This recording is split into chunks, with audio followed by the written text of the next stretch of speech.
title of this mini podcast is Coin Toss.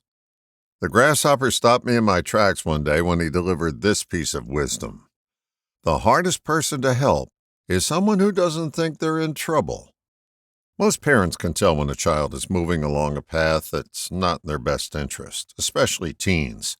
The biggest frustration as a parent is not being able to communicate what you know from experience as wise counsel to someone who can envision a future past 5 minutes from now. Somehow, most of us get through that period by doing the best job we know how and manage to turn out solid citizens. Oftentimes, that teenage part of people doesn't grow up, and they remain unreachable because they have no sense of the troubled environment they live in.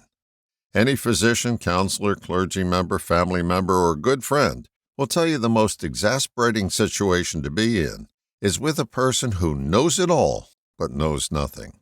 Reminds me of a story. Many years ago, I worked with a very brilliant man who was destroying his life through abusing himself.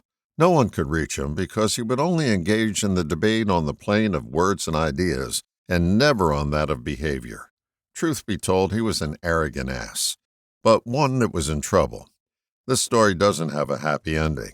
He left our midst at an earlier age than his insurance policy expected because he refused to grow up.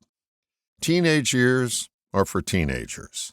There is a difference between youthful exuberance and the reckless behavior, but many troubled adults have not parsed that difference. They have patterns that need updating. What to do? My answer is, I don't know. Helping someone who doesn't want help is swimming upstream. They've been offered the invitation to go deeper, but have ignored it at every turn. Does this mean we stop sending out invites? That's an answer only you can come up with. My personal strategy is to continue making efforts, but not the same ones that have failed in the past.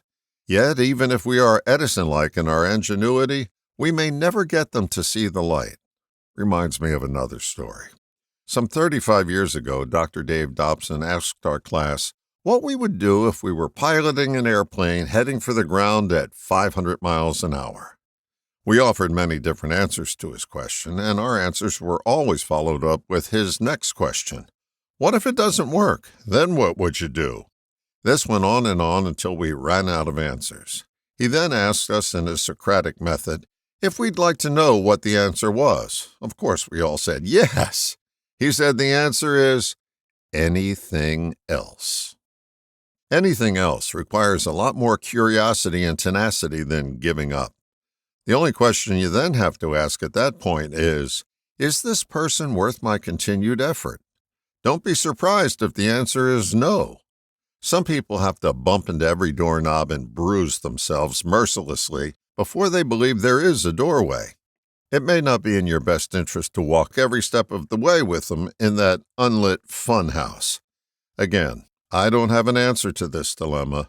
I guess my purpose in presenting this conundrum is to point out there are two options you may not have considered. Anything else and no. It's a toss-up. Anybody got a lucky coin? All the best, John.